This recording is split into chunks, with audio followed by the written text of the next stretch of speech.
In this episode of Madhouse, we speak to Oboth Issac, a filmmaker from Uganda, about his amazing story and work. Enjoy.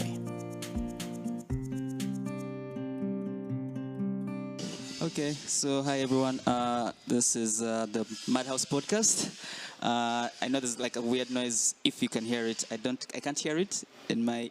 But I guess if you can hear it, it's Oboth decided to set up an office near Welders. But we shall accept the noise. Sorry for it if it's irritating any of you who's listening to this podcast. But Oboth, welcome to Madhouse. Thank you, man. It's good to be here. Yeah. So I thought you could just we could start with intros.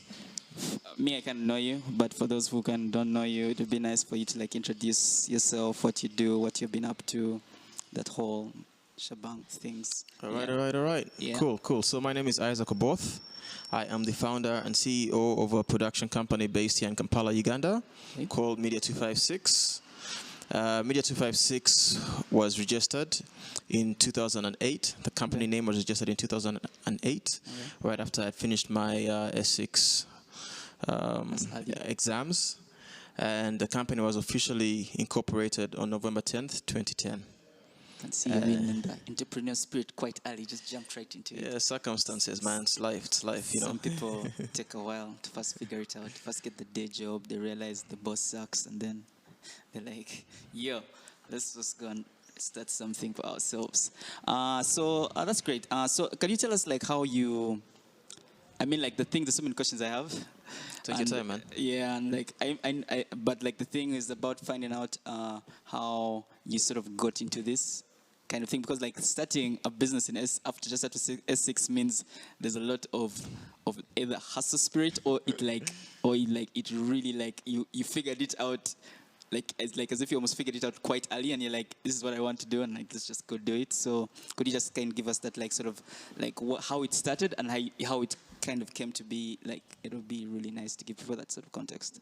Yeah, so first of all, I did not figure it out. I did not know that this is what I'd be doing, 10, 12 years later. Okay. The story of me registering the company name Media 256 in 2008 goes back in the year 2006. So 2006, I was in A-level at Makerere College School.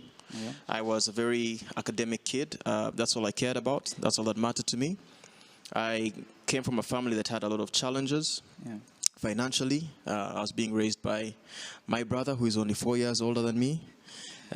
So, I had a lot of fire in my belly because I wanted things to be better. Yeah. But the only thing that made sense to me at the time was academics. Yeah. That was my way out. That's how I was going to make a better life for myself, for the people that I love, people that I care about. Okay. So that's all I focused on, man. That's all I did every day. All I did was read, studied, prepared for exams. And I was good at it. Yeah. I figured out how to play that game. And to play that game. Yeah, because exams are a game. It's like a sport. You learn the rules. You know what you need to do, and you do it. You're efficient at it. Yeah. So I wouldn't say that I was a smart kid. I really worked hard, and I learned how to pass exams. Yeah. All right.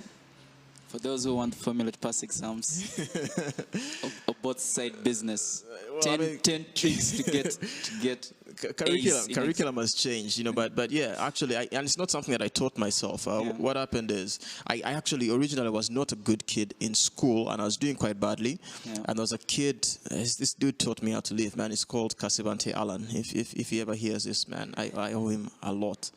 Kasibante Allen was the guy that was always number one. This is from when I was in class, guy. Yeah, exactly, from S1. All right. Yeah. So S1, man, I flanked. S2, I flanked. S3, I was like, this is enough. I'm a broke kid. I have nothing else, in this world but school. This is the only thing that is going to probably help me have a better life. So I talked to this kid called Kasibante, and he showed me how he did it. How he passed exams. Okay. And his formula was quite simple. He would basically get all papers, see the questions that were asked, and then find the answers to those questions and regurgitate them all day, every day. All day, every day. The questions never really changed. They've just moved around, but to the same question. Precisely. Precisely. So that was the formula. Here's a question, here are the 10 answers. So the first thing you do, you read them twice. Then the third time, you try and write them down. You only get 7 of them. You read them again, you try and write them down again. You get 9. All right, then you read it again, then you write it down again, and you get 10 of them, then it sticks. Yeah. So that Funny was story. it. Funny story. That's weird. Like that model. Like when I started filmmaking, like earlier on, I couldn't have access to gear.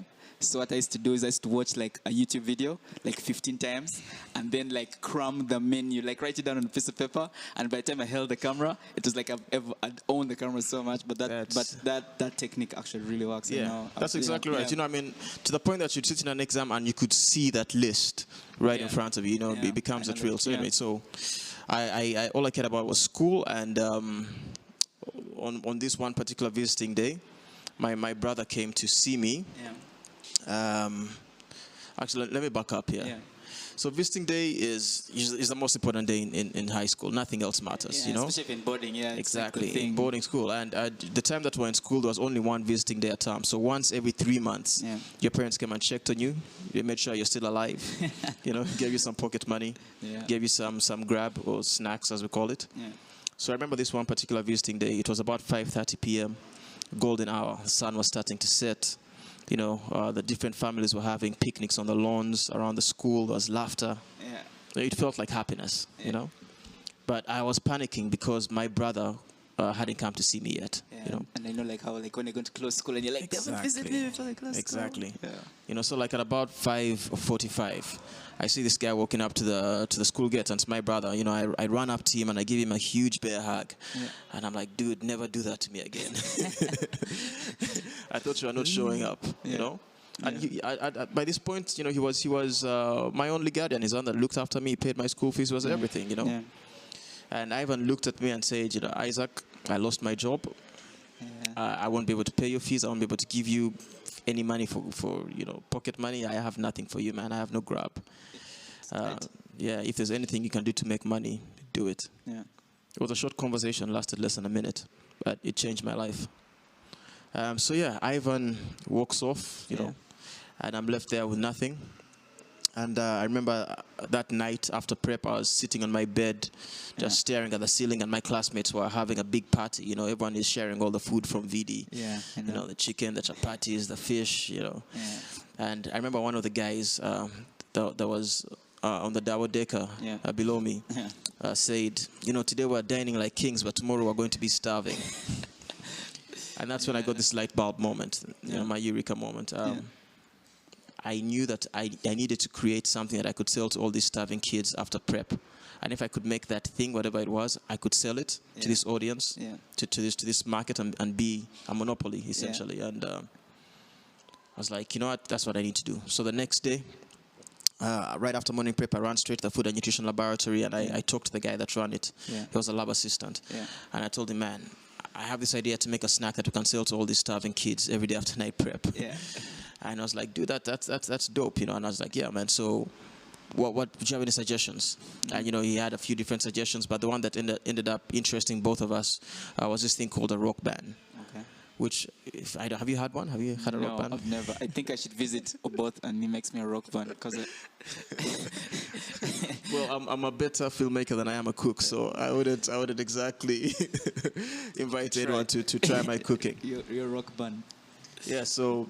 I did like the really hard like bun, like they're almost like mandazis, but like they're really hard. So it's just imagine if a cookie and a muffin had a baby. Okay. Yeah, that baby would be a rock band. Okay. So it has a bit of like the hardness from a cookie. Exactly. And, like, it has a thin hard crust on the outside, but it's very soft and moist on the inside. Okay. You know, it fills your tummy. Okay. It satisfies your soul. Yeah, it's nutritious. It's moist. You don't even need a drink to have a rock band if it's made well. Okay. So it was a perfect snack. You know. So he made me a rock band. He made me my first rock band. I tried it and I was like, yes, this is what we need to make. So he wrote down a list of ingredients, all the things that we needed to make these rock bands. Yeah. And you know, I needed about $85.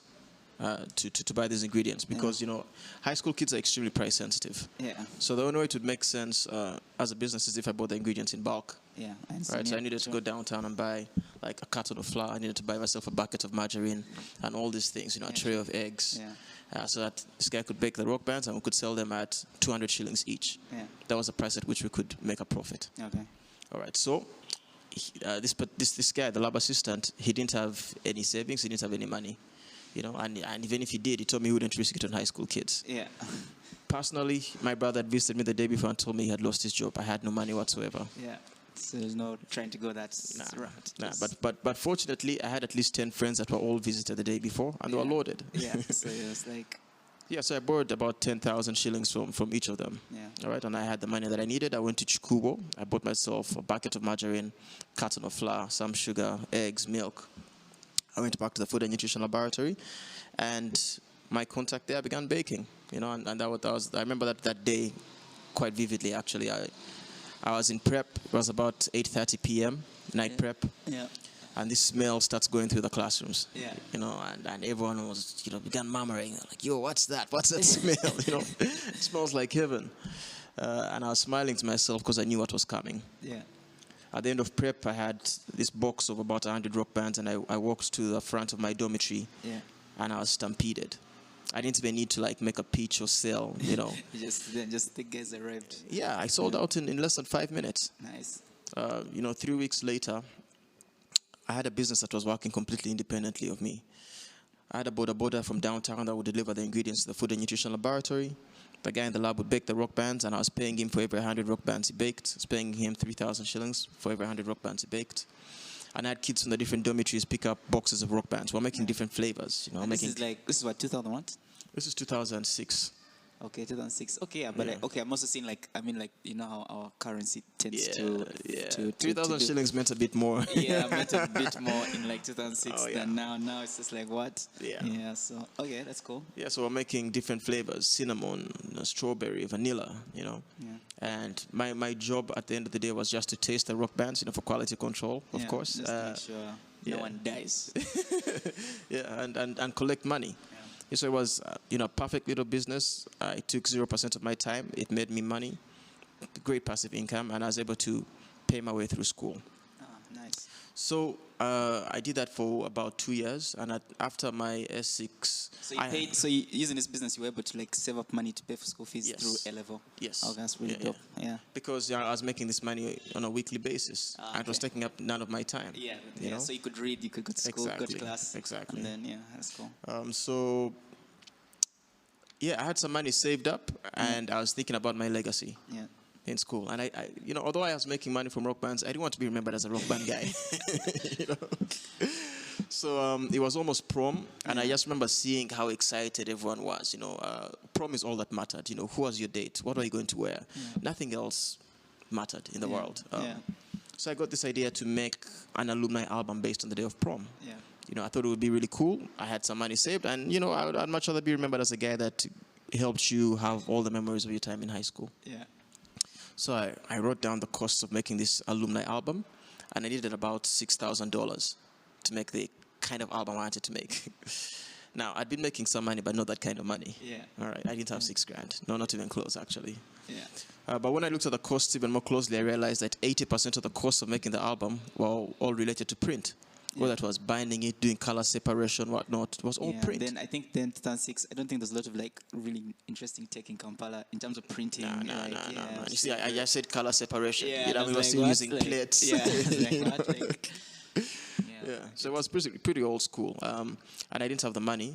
But if we made this album digital, if we put it on a CD, then it was achievable. I could actually pull this thing off.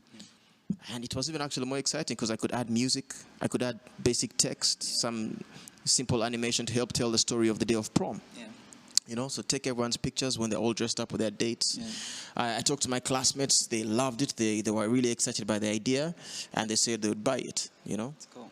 And I told them I could make it. I actually took a few pre-orders, and I didn't even need to use my own savings to make it. But the challenge was I didn't have the skills to do this thing. All I had was an idea. So I talked to a guy downtown that used to shoot a lot of weddings, and he told me what I was asking for was a piece of cake. He could do it in his sleep. It was a slideshow, So we shook hands. Day of prom came. Pictures were taken. I delivered the pictures to my contact downtown. And 2 weeks later, he delivered 250 DVDs, branded and burned. Brought them all the way to my dormitory. I was so excited. I ran to the computer laboratory, put in that first DVD, and held my breath. And it was bad. It was so bad. It was pure rubbish. The music was wrong. Some of the pictures were repeated. Some of them were actually sideways. Instead of being portrait or landscape, instead of being landscape or portrait. Like those group photos, and they just count down like on the side and just like what? Yeah, I clearly hadn't thought it through. This was like a terrible first draft. Yeah. And I had 250 DVDs exactly like that one. Banned and branded. Ready to go, man. And I was really concerned because I'd put, some of my little savings into it, but also other people's money into this thing. I'd sold them heaven, and what I had was rubbish, honestly. Yeah. But the crazy thing is, when my classmates watched it, they loved it. They wouldn't stop laughing, man. They loved everything about it. How absurd it was. They just couldn't stop cracking up. They were excited to see themselves. And also, this was the only thing that was going to remind them of their time in high school. Yeah. So it had deep sentimental value. Yeah. I actually sold out in about 2 days and ended up making what we call the deluxe version. We added a few more pictures, cleaned it up a bit, and sold that at a higher price. So going into my Essex vacation, I clearly saw that people were willing to pay a lot for something done poorly. So therefore, they would be willing to pay even more for something done well. Yeah. So that's where it was that curiosity to make money that led me to register the company name, which cost about 100,000 shillings at the time, Media 256. And I thought, I'd have this idea of finding guys that could make good quality videos and sell them. Yeah. What I didn't realize is that I'd end up falling in love with this thing. I looked around for guys in Kampala that were doing good work, people that came highly recommended. They didn't want to see a high school kid. I was just wasting their time. Yeah. Then the guys that I got access to were not great. I saw a really big difference between what they were doing and the quality of work that was coming out from South Africa, from India, from the US, from the UK. Yeah. And, I just began asking myself, what does it take to make good quality videos? What are the guys in SA doing that we're not doing here? Yeah. So I went online. Yeah. And I just began Googling it, watching videos on YouTube, seeing what software people are using, downloading the software, trying it out. Yeah. And, at first, I was doing that for like 30 minutes a day. What you doing? Did you in VAC? Were you staying at home or just chilling? I was just at home watching tutorials, man. So initially, it wasn't taking up a lot of my time. I just do it for like 30 minutes a day. My brother had a computer. He had bought a computer, and that's what I was using. Okay. But it's like the more I learned, the more I wanted to know. Yeah. 3 weeks in, I was spending 16 to 18 hours a day just watching tutorials, back to back to back to back, and downloading music videos, trying to create my own narratives. I got obsessed, and at the end of VAC, I really wanted to do something using these skills that I'd acquired. You're like, what's the point? If I know this stuff and not putting it to work. Exactly. It can be...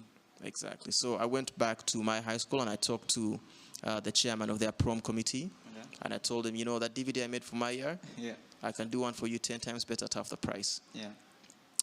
It was an easy sell. We shook hands on it, and that was my first gig. I filmed that prom, and I made them DVDs, and that was the first job that went on my portfolio. That's nice. So through university, I continued filming and editing anything and everything, from funerals to birthday parties to quandulas, whatever I could get. Yeah. And every job I did, someone recommended me for another job. It grew organically. Yeah. So, so basically you grew a business around word of mouth more than any other kind of way of marketing a business, I would say. In the early days. Yeah. First I couldn't afford any other form of marketing. Yeah. Because sometimes I see a lot of young creatives who start businesses and they're so frustrated about they want to they want to be in the newspaper ad, or they want to be placed underneath a TV thing or be a sponsor for some event, and I'm like, man, just do a good job. 2 people see it, you never know, but just you get every job you do will lead you to more business. I remember in the beginning, and I would recommend anyone that's getting started to do work for free. I know that people abuse that, but just make sure it's work that counts. I would go to the newspaper and look at guys that are advertising events. Yeah. Now, only the big companies that I wanted to be associated with. Yeah. If Coca-Cola was having an event, and this actually happened, I filmed a Coca-Cola event for free because I wanted to say that I do work for Coca-Cola. Yeah, that's very cool. Yeah, and I made sure that my video was way better than the video that the guys that had been paid to do that job were doing. Yeah. And after they watched the 2 videos side by side, who do you think they wanted to hire? going forward. Yeah, and the other thing is, like when the guys at Pepsi see the video I've done for Coca-Cola, they don't know that I did it for free. Yeah, true. Yeah, that's the thing. Yeah. So as far as they're concerned, I'm good enough to be doing work for Coca-Cola, so I'm good enough to be doing work for Pepsi. Yeah. So just make sure that the free work that you do counts. But yeah, that's the way you're going to get the blue chip clients. Yeah. You have to offer them something they can't say no to. I understand. Yeah, true. That's true.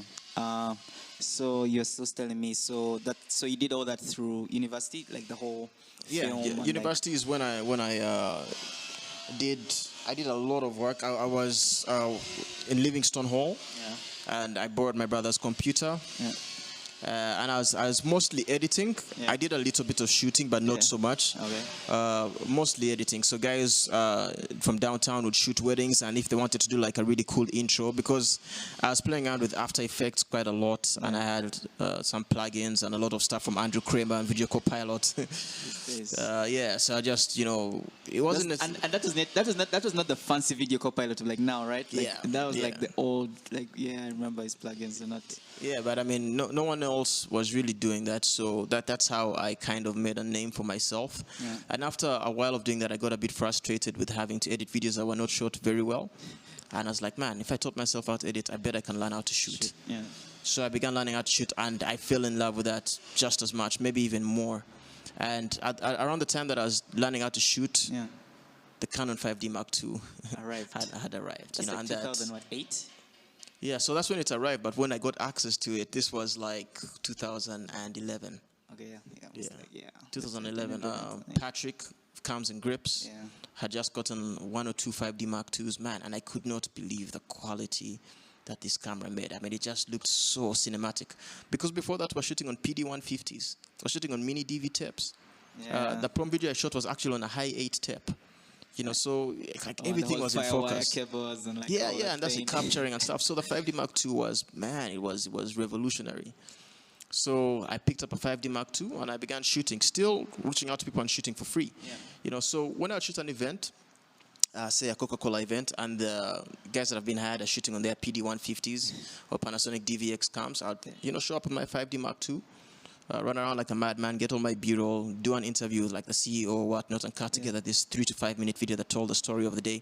That looked way better because it had depth of field. I would shoot it in a flat color profile, and then I would use my video copilot skills to punch up the saturation and the contrast. So it looked completely different from anything else in the market, and that's how I was able to get work. I did a job for the East African Grain Council. They were having an event at Munyonyo, same thing. I saw the advert in the paper. I talked to the guys organizing it. I said, hey, I'm coming through. I can come and film this thing. If you don't like the video, you don't pay me anything. If you like it, it won't cost you much. Yeah. I did that job, and one of the people that I interviewed at that event was a lady called Eleni Gabremadin, and she was the CEO of the Ethiopian Commodities Exchange. Okay. She gave what I thought was the best presentation at the event, so I was very keen to interview her for my Little Caesar reel. Yeah. I interviewed her. I told her, I'm a filmmaker from Uganda. And the other thing is because I really didn't have much going on, I used to edit through the night. So every time I did one of these free gigs, I would go back to my university hall, Livingstone, and edit through the night. The next day, I had the edit ready. And I sent it to her. Yeah. I sent it to the guys from the East African Grain Council, and she was really impressed, as were the guys from the Grain Council. 2 weeks later, Dr. Eleni was having a really big conference in Ethiopia. Yeah. She ran the Ethiopian Commodities Exchange, and at the time, I think even still today, the things that they were doing on their exchange hadn't been done anywhere else in Africa. Yeah. This is a huge company. It's probably the largest employer in Ethiopia. Yeah. And they were doing, in terms of turnover, they're doing $20 million a day in grain. So they were huge. I didn't realize how big of a deal she was, honestly. So she sends me an email. She's like, yo, that video you did was really nice. I want you to come and do something similar for my big conference in 2 weeks. But before that, actually, I want you to come and make a short film about the work that we've done as the Ethiopian Commodities Exchange. Nice. So she tells me, we don't have a lot of money. All I have is $5,000 for this job. But yikes. What? I'd never been paid in dollars. Let's start there. All right. 1,000, 5,000. That was more money than I could count. Yeah. So I tell her, okay, fine, you know what, I definitely want to come and do it. And I remember immediately going on Google and researching how to get to Ethiopia, how long the bus takes, 4 hours. Then I read that it's not very safe, from the northern border of Kenya so I told her, you know what, I can come, but it's going to take me at least 4 days to get there. Yeah. I hope we can push the program back a bit. And she thought I was crazy. She's like, what do you mean bus? We'll fly you out, man. In fact, you want to come with like 2 guys to help you? So she got us tickets. We went to Ethiopia. That was my first proper documentary gig. Yeah, I came back to Uganda, edited it again. I literally wasn't sleeping because that conference was in 2 weeks. So I went to Ethiopia, shot for about 5 days, came back, edited, had this documentary ready, went back to Addis, filmed the actual event, did the same edit. And the money I got paid from that job, that $5,000, that's what I used to buy my first 5D Mark II. Nice, yeah. So that's really how we got started at Media 256. Nice. And today I have 10 full-time employees. We are a mission-driven company. Our mission is to rewrite the story of Africa using digital video. So we produce videos on 5 themes: African beauty, African enterprise, African excellence, African ingenuity, and African resilience. We do a lot of work for CNN International. So we do their Africa feature shows. We shoot and produce and edit African voices inside Africa, Marketplace Africa. Me and my team have been to over 33 countries in Africa telling stories like this, and it's really satisfying because, they get broadcast around the world and people are getting to see that there's much more going on in Africa than just war, disease, and famine. Africa has kind of been ignored. Gab has his sentiments about the documentation of the continent. But that's really dope. Like we should just end the podcast here and move on. But I'm also, because this is Creative Asylum, we're sort of like the whole 360 of creativity and the whole process. And I'm very interested in asking about challenges. Okay. Because a lot of times, especially from Kampala, there's a lot of Kampala. If you're from Kampala, fronting has always been the name of the game. People look apart, but no one says what's really going on behind the scenes. You know what I mean? And a guy walks in and you're like, yo man, there must be a lot going. I mean, that guy must be having it okay, you know what I mean? But there's so much going on. But for me, I'm very interested in to kind of give people a sort of a balanced picture, because I imagine if some people listen to this, they'll be like, yeah, Issac is everything is awesome for Issac, you know what I mean? And I'm I feel building the business and growing it, what were the challenges? Sort of, 10 employees, getting to 10 must have been really tricky and interesting.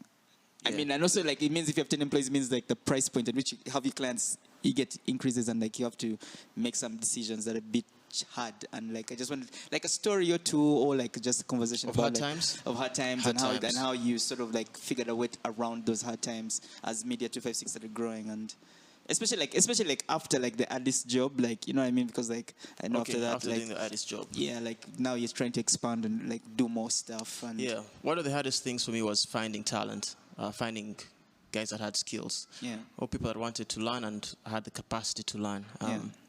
So I began teaching at Artfield. Artfield. I was lecturing. There was a course, digital video and motion graphics. So I came up with a curriculum, and I would lecture 3 times a week, Monday, Wednesday, Friday, for 3 hours each day. And I had my best students. That's how I got my first employee, Fahad, still with us today. He was my best student in that class. I got to know him through the course, and I knew that me and him would work well together. And he came on as an intern. My second intern was Tito Winnie, who is now one of the big guys in advertising in Kampala. He worked at Fireworks for a while, and he's now at Canada, I believe. So finding talent was tough, man. But not only guys that are good, but guys that you can work well with. And that was a slow process. It was a very slow process, and it was very, very time consuming.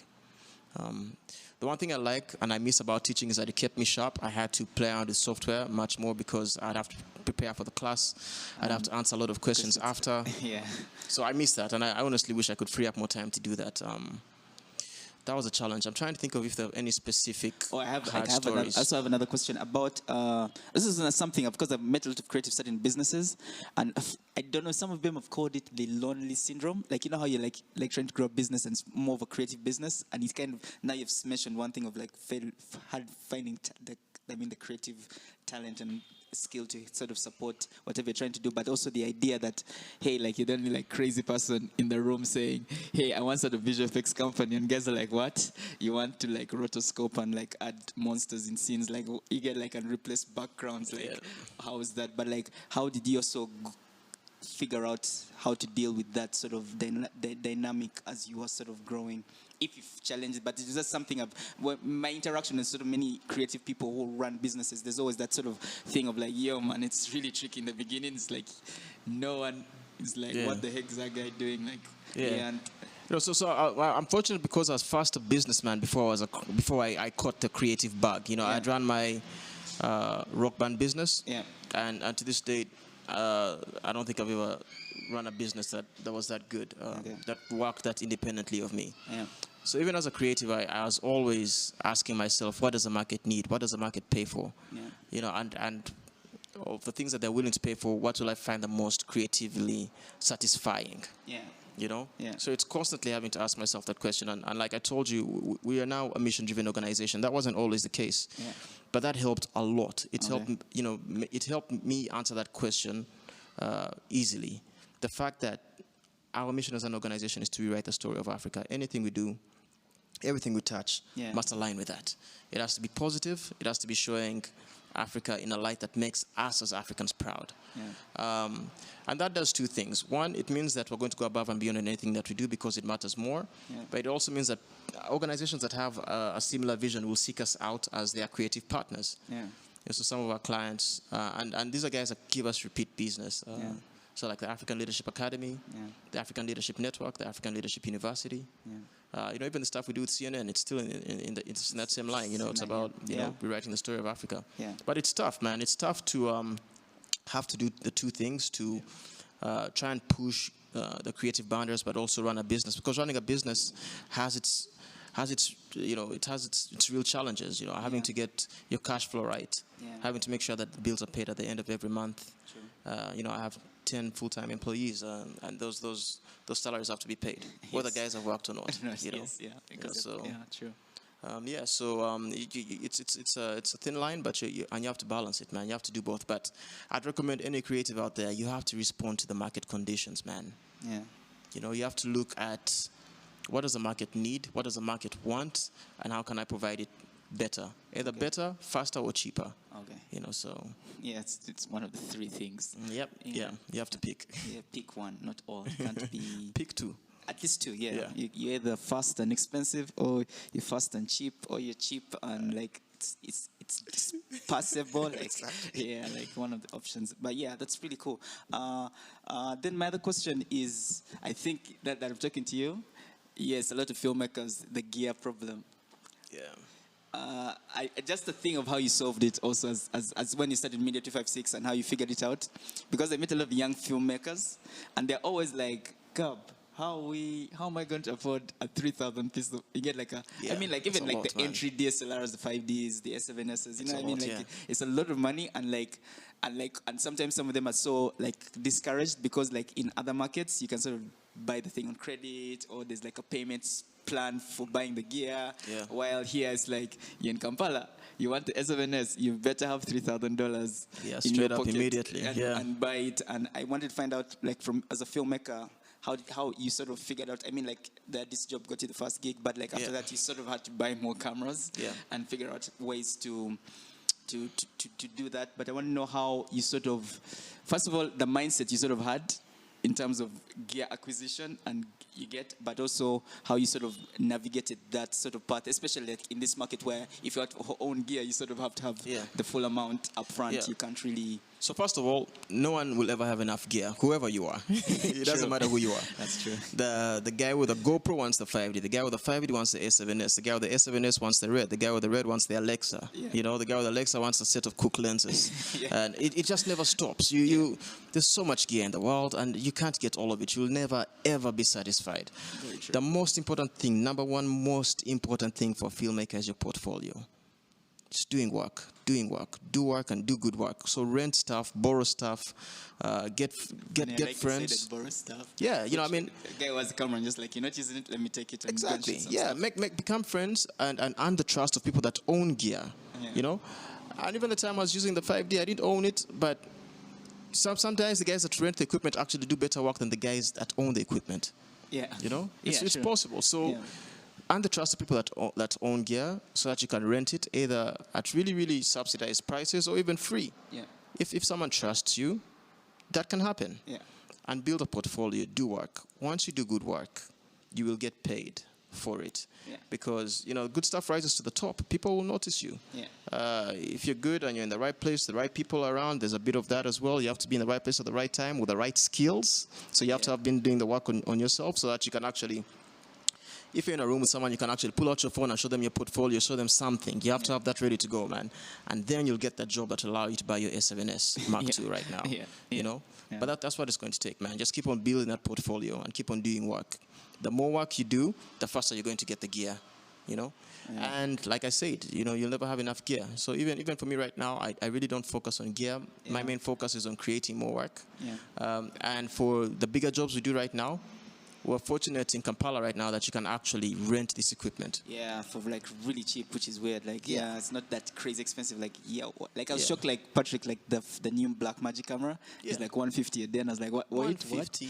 Yeah, a day. Yeah, I was like, I mean, just really fair. And you can shoot raw. Yeah, and on that camera, and that camera is really good. Like I was like, wow, that's really cool. You know, 12 stops of dynamic range. I mean, it's incredible. Yeah. So. Just keep on doing the work, man. Just that's so that's the thing, because I mean I met young filmmakers and they're always like so fascinated about the gear, and I'm like, guys, like, man, first just get to be on as many shoots, go and shoot as much as possible. Yes, that's what you need to focus on. Like the gear will come. Although I'll say this one thing: after you've been doing that, there are also guys that do not buy anything.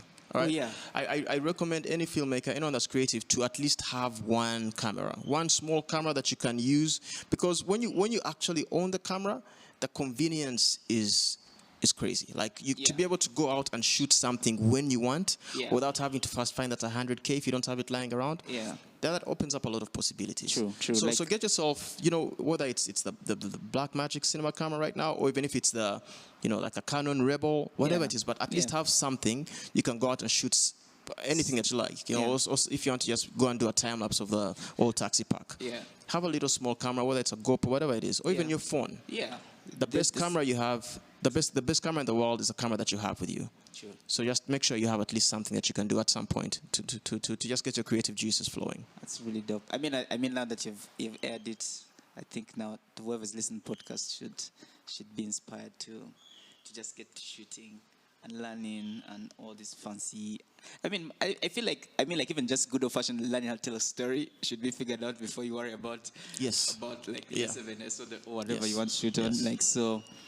My other last, I think this could be my last question, but it's more about like I think I have two more like conversations I really want to ask. But I think first one would be like, where is Media 256 now going? Like, what is it up to and where is it going? Because we've seen it do a lot of other cool things, and we're like, yo, this is really cool. Like, that's very kind of you to say. What is Issac up to? I mean, usually like I follow you so like on Vimeo and stuff, and I'm like, yo, this is really cool. Oh wait, Issac is here now. Like, oh wait, he's like they've done this. Media 256 has just done this. Is really interesting. Yeah. And I just want to understand like where, because I remember I used to know you guys for wedding films. Yeah, we did that for a while. Eh? Yes, and like having this really cool cinematic wedding film stuff, and I was like, and then all of a sudden there was like this CNN stuff showing up, and I was like, okay. Then there's that TV show you used to do, Discover Uganda. Yeah, and then I was like, oh, this is really cool, and then it just went like so many places, and I was like, so I just want to find out like where, what you guys are up to, and like where you guys are going, and what you're trying to do. I know secretly there's some blogs I've read where you want to build Africa's first HBO, which is very interesting. But yeah. So when I started Media 256, and even the reason it was called Media 256 was to show the world and to show Ugandans as well that we are capable of doing good quality work. Yeah. So I called the company Media 256 because every time we did a project and it was good, I wanted the name Media 256 to be on that project. Yeah. 256 being Uganda's call code, and guys would know this was from Uganda, and these guys are capable of doing good work. Yeah. The more successful we got, the more I traveled. Yeah. The more I traveled, the more I realized just how people look at us as Africans, which honestly needs a lot of work. Yeah. When I traveled, I can't tell you how many times people asked me if Idi Amin was still the president of Uganda. or you asked me how bad the war was, or how bad the famine was, or just thought I couldn't read and write, or thought I'd never played a PlayStation, whatever it was, man.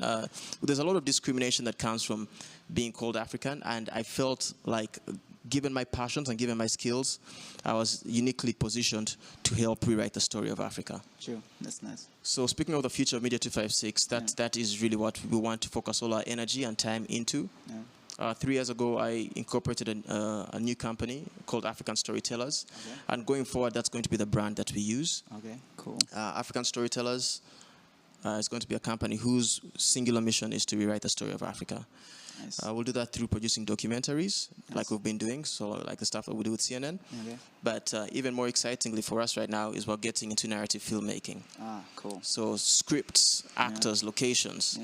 And we hope that we'll distribute these around the world on platforms like Netflix, Amazon, Hulu, and show the world, these beautiful, beautiful stories of Africa. Yeah, also made by Africans, and like showing like, hey, like, when I remember when like Lukman was telling me about like Bad Mexican. Yes. And then I was like, yo, this is really clever and really dope. And then I was like, but so many people are not going to accept this as like African because even the title is like the Bad Mexicans. And it's like, no, it's a Ghanaian film. Like what? Like some people like this man's Creative Asylum, we're going to break down his film, and like some people are like, Bad Mexicans, Ugandan film? I was like, yes, it is. They're like, I thought it was like, you're just going to screen some film from Mexico that some Mexicans made. And I was like, no, guys, you'll be shocked how much awesomeness is within the country, and even Africa generally is just really cool stuff guys are up to, and you're like, that's from where, like, that's and I think as African creators we have a huge opportunity to contribute towards the way people perceive our continent. It's a really good time to be a creative in Africa, especially with those, like, all the platforms that exist now. Exactly. With all these platforms scrambling around for content, Apple is joining, putting a hat in. You have Amazon, you have Hulu. I mean, these guys with really deep pockets. Even Facebook is making a play on content, Yeah, and the freest of them, YouTube, the king of everything. Yes, on YouTube, So the real value is going to be on who can create compelling content. Yeah. That's where the value is. Yeah. And you have the opportunity to create content, change the way people think about, our beautiful content, but also make money doing it. Yes. So it's a win-win-win as far as I'm concerned. And I couldn't imagine being anyone else or anywhere else right now, but doing exactly what we're doing here. Yeah, that's cool. Then my last question is, it's usually a question I ask everyone who does the podcast, but it's usually a question about like, what life lesson do you think the listeners of this podcast should like go away with in life? It doesn't have to be like a filmmaking lesson or something, but just like a life lesson that that they'll get out of, like, from you, that you have learned, that you think they should also add to their life. Yeah, I think the biggest lesson for me in life has been that no condition is permanent. Yeah. However bad it is or however good it is, nothing stays the same. Yeah. And the tougher the challenges that you go through, the tougher the moments that you go through, that's the stuff that actually builds you. That's the stuff that actually makes you, man. Yeah. So, going through that moment in high school, not having school fees, my brother losing his job, that was such a critical and pivotal moment for me. If I hadn't gone through that, I swear to you, Media 256 wouldn't exist. This podcast wouldn't be happening, man. So I can imagine. You need to embrace those challenges, and even when you start having a bit of success, it's important just as to be your own barometer and to recalibrate yourself and just remember those moments and remember why you're doing what you do and why it matters so much, and just not to take it for granted, man. Not take it for granted. So I think that those are the few lessons of my life. I know some of them sound a bit cliche, but that's my truth. It's your truth. I hope that will inspire someone else that's either going through a really tough time or someone that's going through a really great time to know that also won't be permanent. Permanent, Exactly. And they should be appreciate grateful. it grateful for what exactly. They have. People need to be really, really appreciative that they're doing what they love, that they have air in their lungs and food in their bellies, and because someone else is also going through the opposite. Precisely. Thank you so much, Isaac. Yeah, man, dude, it's been a pleasure. This is really dope. And this is the end of the podcast. Bye.